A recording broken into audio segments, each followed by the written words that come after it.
Holy crap, folks.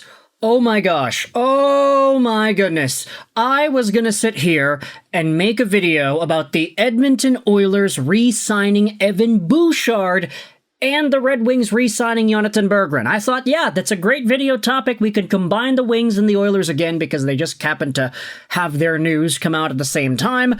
But we are putting that on the back burner for now, folks. That might be later in today's show because this video is talking about Marner, who has been traded to the Vegas Golden Knights. It's official here, everybody. Marner is getting an 8-year extension signed by Toronto, flipped over to Vegas, 8 years, $12 million a season. The trade is not done yet, but I honestly don't care about the trade. Like, okay, Nick Waugh going over to Toronto. That's fantastic. But Marner going over to Vegas is the big piece of news here. It is the gobsmackingly, league-shatteringly crazy deal that we were all expecting. 12 years, $12 million a year, 8 years long. I will say, I'm kind of surprised that this is the dollar amount that Mitch Marner agreed with. My initial assessment was, okay, Marner might get that short-term deal.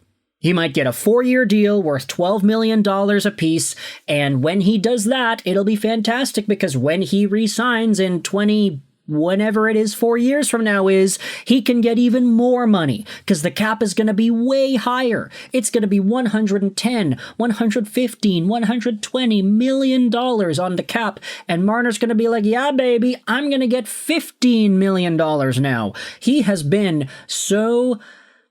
man, I don't want to toss bad words to the guy. He just signed a really big deal, but he has been developing that reputation for being that difficult negotiator, and his party. It's always Marner and his camp that everybody talks about. Oh, they want this, they want that, they want extra money, they want all these extra things, etc., etc. And Marner was always the whipping boy because of that reputation. But because of that reputation, we were saying, yeah, he's gonna get as much money as possible. Short-term deal, $12 million, and then in Vegas he plays out the next 4 years and then re-signs again at an even higher clip. But no, he takes the 8-year deal, $12 million AAV. He doesn't go above the McDavid contract. He doesn't go above McKinnon. He stays roughly underneath the current McDavid salary, which I'm honestly kind of surprised about. But honestly, as well, the more I think about it, you talk about state tax, you talk about take-home pay, you talk about earnings, you talk about Marner and his partner going out there checking out Vegas homes. It seems like this was always primed for some sort of a long-term fit. Marner going over to a market where he is not the number one guy. He absolutely will not be that in Vegas. You have so many other talents in the Golden Knights organization that take the spotlight away from Marner. I'm thinking in particular Jack Eichel, Mark Stone, leadership caliber guys that Vegas has that will step up and will take the fall. Not to say that Toronto didn't have those people. It's just Marner was always in the forefront in Toronto. Hometown guy. He was a hardball negotiator. He didn't sign with Toronto up until the last second last time, and then he disappointed in the playoffs, did not take any accountability nor responsibility for his goofs, and he just was not the player that he should have been.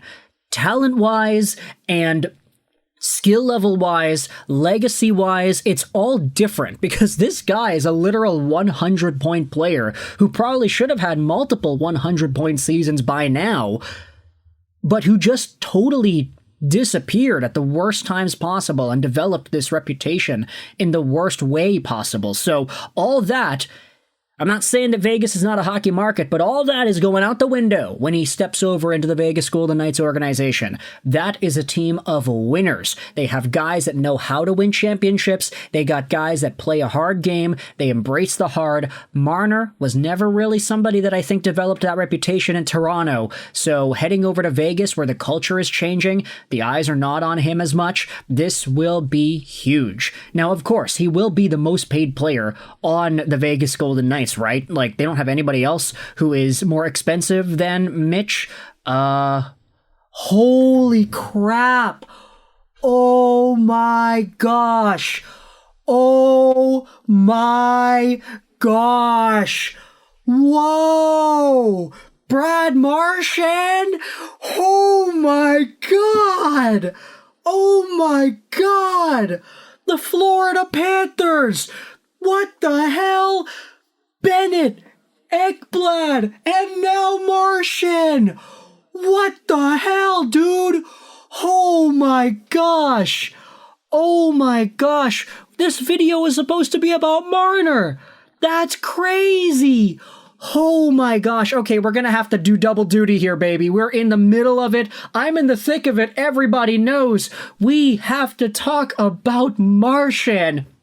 But let me finish my point about Marner and the Golden Knights. They've got $2 million in projected cap space. And is Marner here? Nah, he isn't here just yet. We will see some sort of a trade go down with Mitch Marner and the Golden Knights here. It may be a formality. The Marner trade is still being worked on between Toronto and Vegas. Okay, that's not done yet. I honestly don't really care too much about the trade. I want to talk about Marchand. Marner and Marchand, man. Oh, at the end of the day, it becomes a little bit predictable here as Brad Marchand signs a 6-year, $6 million. What's 32 divided by 6? That is 5.3. No way! Marchand has been underpaid his whole career, and now he's getting $5.3 million a year? Now, sure, it's a 6-year extension, right? So Marchand's gonna be 43 freaking years old. Let's take our bets here, folks. Over, under. When does Brad Marchand retire? When he has 3 years left on the deal? Or 4 years left in the deal. Like, this guy is so good still. He had a playoff run for the ages, willed himself back into the good faith of Florida Panthers cap management gods, and now he is signed on till he's 43 years old.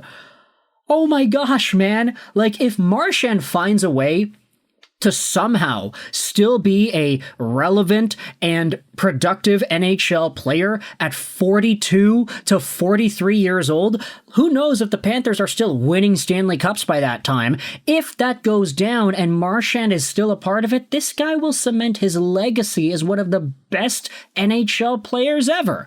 Like, I'm not saying talent-wise he's better than Gordy or Connor McDavid or Lemieux or whatever, but just in terms of longevity, you know, playing until you're 40 is already seen as a really big feat. You're entering, like, Iron Man territory there. 41, 42, 43...